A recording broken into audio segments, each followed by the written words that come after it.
Thanks for making the Locked On Ole Miss podcast your first listen every day. We're free and available wherever you get your podcast, including YouTube. We're part of the Locked On Podcast Network, your team every single day. Also, just to let everybody know before we get started with Pratt Rogers, we are in a race for 5,000 subscribers. We got about 100 to go. Once we hit 5,000, we're going to start doing a live stream, I think, on Tuesday night. Once we get past it, we start our rolling towards 6,000. Once we hit $6,000 subscribers, we will start to do remote broadcast. And then after that, once we hit 7,000, a call-in show. So if you haven't subscribed, please do. If you have, please tell a friend and get them to subscribe as well. Anyway, I'm Stephen Willis. This is an extra edition of the Locked On Ole Miss podcast here with Pratt Rogers. How you doing, Pratt? Long time no speak.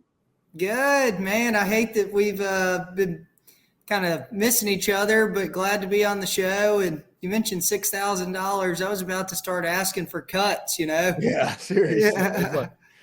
It's 5,000, 6,000, and 7,000 subscribers. That's what we need to hit. We're about to go over 5,000, which could happen in the next couple of days, honestly. And once we do that, we're going to have a live stream to where on Tuesday nights we just get together and have a chat session and go back and forth. It should be pretty cool. Well, congratulations. That's awesome. Appreciate it. So Ole Miss won at Auburn at night. It's a place that Ole Miss hasn't won very much previously. Now, it was a situation that previously Auburn had better teams, and Ole Miss had clearly the better team in this football game. Now, what should we take away from this game? I think there's a lot to take away. Stephen, I know you and I kind of talked off air. Resiliency seems to be kind of the buzzword that everybody is using right now for Ole Miss football and this team, and being a near dominant team, it seems like, in every fourth quarter or every play that we really need somebody to step up and make a play. It seems as if somebody does some way, somehow, offense, defense, skill players, non-skill player, somebody is answering the calling, so to speak. And I believe resiliency is an overused word with this team, but I do think there's been a severe shift in mentality. I think that, Stephen, I just believe that good teams expect to win and kind of figure it out on the fly. And I feel like that's what's happening. I feel like this is a mentally strong team, and I feel like that's what the national media is using as resilient. But I also feel like using a case study, if, somebody like Bama is playing, an FCS team, they go in expecting to win, go in expecting to beat a lower tier SEC team, go in just knowing somebody will make a play at some point, even if the game isn't perfect, even if it isn't playing up to Alabama expectations, somebody's going to get it done in the end. And that's how I feel. And I feel like good teams have a championship mentality, and I feel like that's where this team is. I mean, correct me if I'm being overly bullish on this, but I'm really, really pleased with the way we've performed. Yeah, and it's a situation. The first quarter, this team is absolutely lights out. There's nobody in the country I would rather have doing our first quarter scripts than Lane Kiffin and Charlie Weiss Jr. But the second and third quarter, and especially those last 4 minutes of the first half and the first 4 minutes of the second half, Ole Miss you can nitpick that a little bit. In the fourth quarter, again, I don't know if I would trade with anybody at that point. So if you want to nitpick, it's probably those two middle quarters, don't you think? Yeah, for sure. But, like I said, it just, even using like a real world example, it's just, if you're in sales and selling a gizmo or a widget or something, and you've had 500 meetings and you make 499 sales, you know what? The 501st meeting, you're expecting to make the sale. The probability is just there for you kind of to be mentally there. And I feel like that's what this team is.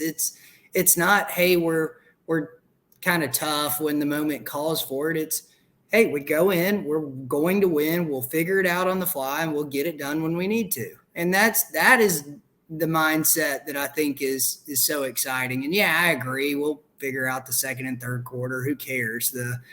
The exciting part is we are winning, and we're kind of doing it in a really cool way. Mm-hmm. Yeah, we're doing it in a very not Ole Miss type of way. So true. So true. And I mean, I talk about people all the time, how I'm just sick of teams with people with the "we are Ole Miss." And a lot of that has to do with the fact that Ole Miss is going up against teams most of the time that have better football players than they do. So whenever they have to win, it's an upset. So at the end of the game, when they turn it on like Ole Miss did against Auburn, Ole Miss has been on the other side of this game so many times. And Steven, I feel like, I don't know if that's like a transfer portal thing. I don't know what I don't know if it's a Lane Kiffin thing. It's a portal thing. I'm guilty of having the "we are Ole Miss" mindset after 30 years of fandom. I mean, you sit there and you say, "Hey, I've seen a lot of Ole Miss football games, and history kind of repeats itself sometimes." But this team is not taking that mentality, and like I said, I don't really know what to attribute it to, other than everybody's just very cohesive right now in an era of college football that there's not a lot of cohesiveness. Yeah, just let's look at it like this. In like 1991 or 92, Ole Miss played Tennessee for an SEC championship, essentially. It was before the SEC championship game. Ole Miss played Tennessee for a chance to win the SEC championship. Then in 2003, Ole Miss played LSU for a chance to go to the SEC championship game. In 2015, Ole Miss played Arkansas with the chance to go to the SEC championship game. Ole Miss lost every one of those. It wasn't a "we are Ole Miss" situation where Ole Miss lost those games. What you have is a situation you have to earn the right to win. It's not given to you. And when you make a run like they did in 92, in 2003 and 2015, like every 15 years, that's not frequently enough to where it can just happening over and over again.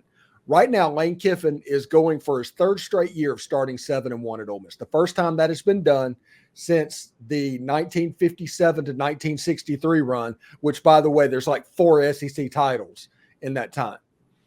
You're going to keep playing these big games. Like Ole Miss got beat by Alabama. Now, if Ole Miss can get through and get to Georgia, that's a pretty big deal, because eventually, if you keep knocking on this door, you're eventually going to get let in. Just the laws of probability takes over at that point.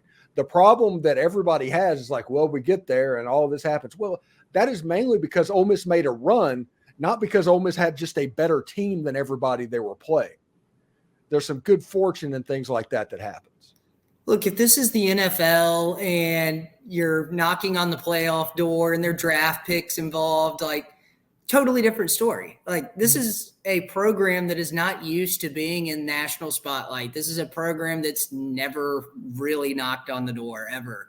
And, I feel like people aren't necessarily embracing that. I feel like, there's some nitpicking on Dart. There's, we'll talk about that in a second. It's just, I sit there and say, these are times to celebrate, man. Like, college football is about hope.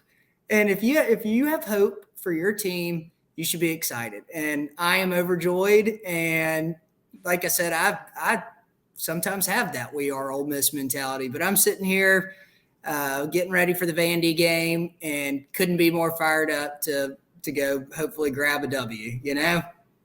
You have a situation where back in the early 80s, Clemson was good. And then they just kind of became mediocre. And then they had a rise really similar to what Ole Miss went through or is going through. And then in the late 2000s, like 2007, 2008, that time frame, basically when Dabo first got there, Clemson got a little bit better, incrementally better. And then they got incrementally better after that. And then all of a sudden they got the right quarterback into the system.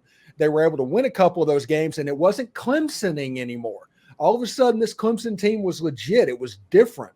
And they were sitting there going to the playoff and winning games, and nobody thought that was even possible. Now, I'm not saying Ole Miss is going to win the national championship. That's not what I'm saying. I'm saying that Ole Miss right now is like what Clemson was in the late 2000s before they started their run, the talent is getting better and better. You saw that on the field against Auburn and all during the season. The talent on this football team is unreal. But Ole Miss now has to figure out how to win those games, to beat the Alabamas on the road, to beat the Georgias on the road. That is the next step. And it's weird to think of, but that is the next step for this football program. Yeah, I mean, you mentioned talent, Stephen. I think we're doing a better job recruiting than we've typically done. But at the same mindset, kind of like you mentioned, when opportunities knock, it's a probability game at that point. If you're recruiting top 25 classes, you can make an argument that maybe top 20 classes, you can make an argument that you're, with this new expanded college football playoff, you're on the door knocking. And that's kind of what Ole Miss is doing, I think. And it's just a matter of kind of getting there and getting it done. And so, yeah, I mean, I don't think this is an outlandish phenomena, to be completely honest with you. I'm really excited and think this is the purpose of college football, so to speak, the purpose of fandom. Yeah, and also, by the way, if the 12-team playoff with this year, Ole Miss would not only be in it, but be in a position to win out and do all the stuff to get a home game in the playoffs. I mean, that is absolutely what they're looking at if it was this year. Now, if Jaxson Dart comes back for his last year of eligibility, book your tickets. I'm serious. Go ahead and book it on like December 15th in Oxford, because there will be a football game in Oxford like December 15th of that year. Because if Jaxson Dart comes back, he will be the best quarterback in college football. And at the end of that year, he'll have the record for most passing yards, breaking Eli's record, most total offense, breaking Bo Wallace's record. And he is going to have enough rushing yards to be on the top 10 list, passing Dexter McCluster. Jaxson Dart is having a special career, and if you're willing to nitpick what he does, you are missing what is happening. I mean, Stephen, is it crazy to sit there and ask the people who are nitpicking Dart, or is the only reason you're nitpicking Dart is because we have Spencer Sanders on the bench? If we didn't have Spencer Sanders on the bench, no one nitpicks Dart, right?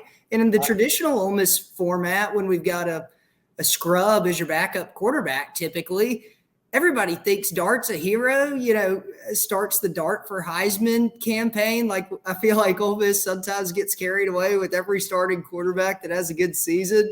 I sit there and say, why is Dart almost treated as if he's some sort of black sheep to this program who's done nothing but show up and grind and be a great teammate, great team player, and a great athlete?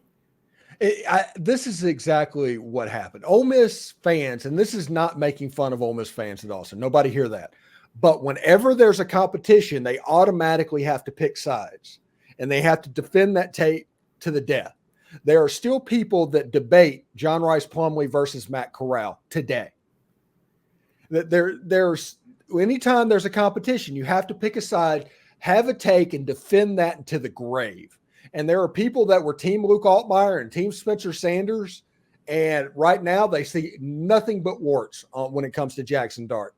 But I will say this, 2008 versus LSU, Jevon Sneed threw 3 passes in a row, and 2 of them were the most perfect passes I'd ever seen in a football game. Jaxson Dart against Auburn had 2 of the most perfect passes downfield I have ever seen in a football game. The pass he threw to Caleb Prieskorn almost couldn't help but catch it, and he was 35 yards downfield. For sure. Yeah. The problem is, I honestly believe this offense will go as far as Charlie Weiss will take them. Because sometimes whenever a mistake happens, they get complacent. All of a sudden it gets run, pass, and everybody knows what's coming. You need to mix it up. This offense is better when they throw the ball on first down and they run the ball on third down. It doesn't matter, like you saw against Auburn. If it's 3rd and 20, hand the ball off to Quinshon Judkins, and for whatever reason, they're decent at doing that. But that with Jaxson Dart, and especially if Jaxson Dart can come back, get ready for the playoff next year. God, man, I know. I was sitting there thinking about that. you know, the best case scenario is, Dart balls out the rest of the year and Ole Miss somehow squeaks into the college football playoff and all these miraculous things, and he becomes a first-round draft pick. That's the miracle you want, because But then you have Walker Howard. That is the benefit of this Ole Miss quarterback room. For sure. Yeah. The Kincaid Den is not walking through that door next year. He's not. And I said, but you sit there and I pull for the guy. I sit there and say, look, I hope he has that kind of career, because in turn, Ole Miss will have that kind of season.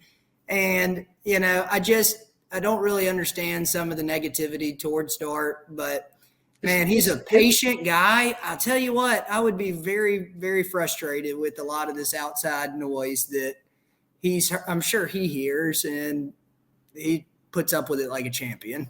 He had a scramble in the third quarter, or maybe early in the fourth quarter, to where he was just dead to rights. And not only that, he scrambled it out. It looked like Johnny Football. He's like a 225-pound Johnny Football running for a 15-yard first down. I mean, he's over 1,000 yards rushing in his second year at Ole Miss. Matt Corral didn't get that. Yeah. I'm telling everybody to realize what you have. And I am about to completely fanboy about Jaxson Dart moving forward. Everybody needs to get ready for that, because I'm about to fanboy this situation, because I honestly think apparently I'm seeing something that nobody else is. And that's exactly how I feel. I don't really feel as if this should even be a conversation. I don't feel as if this is even food for thought. I think this is dumb, honestly, Stephen. And I think that Dart he's thrown 3 interceptions all year. Get off the guy. I mean, I couldn't be prouder of him. And if he was here, I'd sit down, shake his hand, and tell him thank you for what he's done for this team. Yeah, and you have a situation right now, and I don't even know if I should say this, honestly. Okay, Stephen, spill it, man. Spill it. Okay. Jaxson Dart is ranked like 15th right now that you see on quarterback lists. Yeah. It honestly does not behoove Jaxson Dart to go pro. It doesn't. And Jaxson, if he comes back to school, you're in a situation to where there is no way and under no circumstance is that bad. And you're going to say, but this person may go or this person may go. No. If Jaxson Dart comes back to school, there is nothing negative that can be taken from that. Walker Howard has used his transfer, and the NCAA is in the business of denying second transfers now. Walker Howard's going to be there. Now, you probably have to worry about Austin Simmons a little bit, but again, your goal is the playoffs, and we've been pointing towards wait until next year, and we've been doing that for 40 years. Wait until next year. Wait until next year. I think next year might be here, and we're actually doing what we need to do, because this Ole Miss team is good enough to back its way into the playoff this year. Ole Miss could not easily, but everybody gets the point. Ole Miss could win out and not end up going to the SEC championship game. Georgia gets beat by Alabama, and the 2 SEC representatives is Ole Miss and Alabama, because the Big Ten, Ohio State lost to Michigan, who lost to Penn State, who lost to Ohio State. And the Pac-12, the same thing could happen. USC turns into basically a home wrecker. And then you just have a mess, and all of a sudden Ole Miss is sitting there in the 4th spot playing in the college football playoff. And that's not a pipe dream. It's not. That's a real thing that could happen. I mean, Stephen, I've heard you talk about it, and I feel the same sentiment. I mean, if you'd told me at the beginning of the year, Pratt, we win 8 football games, I'm ecstatic. Great season. Looking at the brutality of the schedule, now you're sitting here saying, if we don't win 10 games, we dropped the ball on somebody that we shouldn't have dropped the ball to. And, this is a letdown of a season for 9 wins. So how quickly a fan's perspective changes, but I feel the exact same way. Backdooring into college football playoff. And you have a situation to where, like in July, I did W's and L's completely down the schedule. And I picked Ole Miss to go 9-3. And everybody knows I'm an ultimate glass half full homer type of guy. And now I'm looking at it as like, man, I just can't believe I didn't believe on this team enough. And that because you're right. It's 10-2 is basically the 4 of this team. 9-3, you just walk out. You kind of feel like Ole Miss did last year at the end of the season at 9-3, and 8-4 is a disaster. Everything's on fire. It's like the cartoon is like, it's fine, that type situation. Yeah. Well, look, I mean, you got to remember the start of the season. Vegas had Ole Miss at 7.5 wins. 7.5 wins for the duration of the entire season.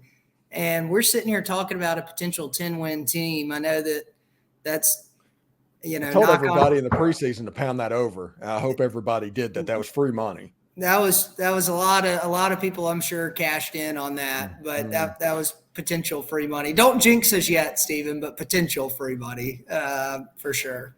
I'm pretty fired up. Anyway, they announced the Texas A&M time, and I'm going to say this again because I said it yesterday with Dalen.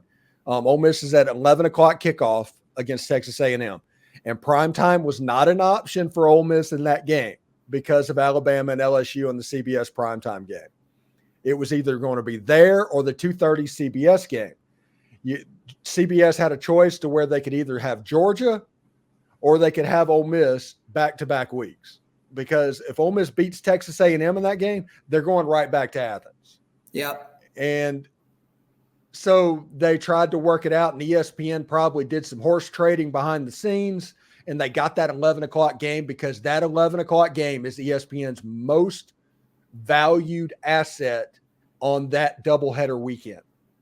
That Ole Miss Texas A&M game with no CBS competition is the standalone, the important game. So do not get stressed out about an 11 o'clock kickoff because Ole Miss has had night primetime kickoffs all year. I know the TV schedule is set up so well, but I hate the 11 o'clock game for this game. It just, I don't know. It just doesn't feel right. But anyway, I'm sure we'll talk about Texas A&M at the appropriate time. But yeah, I was hoping that would be the 2:30 slot for sure.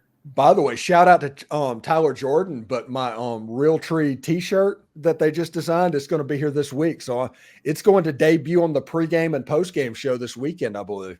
Nice. Is it the wave camo or whatever they're calling it these days? That is super cool. I've been wanting to get one. Does it have the hood on it, or is it? It's like the long sleeve T-shirts with the hood. That's what I want. Yeah, that's awesome. I'm telling you, it has a chance to look really fantastic. So we'll see exactly how that goes. Now, the Wave 3 game, since we're going to put the cart ahead of the horse, and this is Vandy weekend, notice everybody, we have not talked Vandy in this game. We can't help it. Well, look, I will make up one real quick. I may make a quick Vandy note. I don't know if you know, I think it was like 1915. Vandy beat Ole Miss 91-0. Is that not the craziest stat ever? Vandy in the 1910s and 1900s was nothing to be trifled with. I mean, the Alabama of pre-Great Depression era. Crazy. Back when Yale and Harvard and the Ivy League was the dominant conference, all the smart schools dominated at football, which is kind of funny with like the CTE stuff and all of that now. Yeah. But Vandy was nothing to be trifled with, and because they have a winning record against Texas, and that's mainly because they haven't played them since like 1930. Yeah. I think they beat Ole Miss like 19 times in a row or something crazy during that stretch that you're discussing, that 1900 to 1935-ish. They were, believe it or not, they were coached by Dan McGugin. And the reason I know that is the football operations building at Vanderbilt is the McGugin Center. And I wanted to know who McGugin was. And he was the football coach that was during all of that. So cool. Yeah. Yeah, I do know a little bit about Vandy. I was embedded on signing day, the signing day where Ole Miss signed Robert Kimdichie. I was there when James Franklin embedded there on signing day. That's super cool. Yeah, so it was like me and Pat Forty and I think somebody else. Nice. Well, look, we don't have to discuss Vandy ad nauseum, but wanted to throw out a few nuggets of info about this game. Look, quite frankly, I'm just happy if we come out of there with a W, and it doesn't matter the spread, the score, just get it done, Yeah, Ole Miss is a 4-score spread over Vandy, and the Ole Miss fan in me from like the 90s and 2000s just scared to death. Oh, I hate that. I'm not yeah. even thinking about and I'm like, no. crazy. Okay, this isn't happening. This didn't happen. But can you imagine, like, even David Cutcliffe's year with Eli Manning when they went 7-1 in the conference? It took a Jonathan Nichols 52-yard field goal to beat Vandy. I remember watching that with my dad. I guess it was on, I'm sure, Jefferson Pilot. But yeah. By the way, this game should be at 11 o'clock. It should have always been the 11 o'clock. For sure. It was the JP Lincoln Financial game that everybody knew. And this is the last time that it's going to be played annually, and you're not putting it at 11 o'clock. Yeah, I kind of have a sentiment towards the 11 o'clock Vandy game, and unfortunately having to watch it till the fourth quarter to squeak out some of those games. But it's almost like a Rogers family tradition to just pray to beat Vandy at the 11 o'clock game.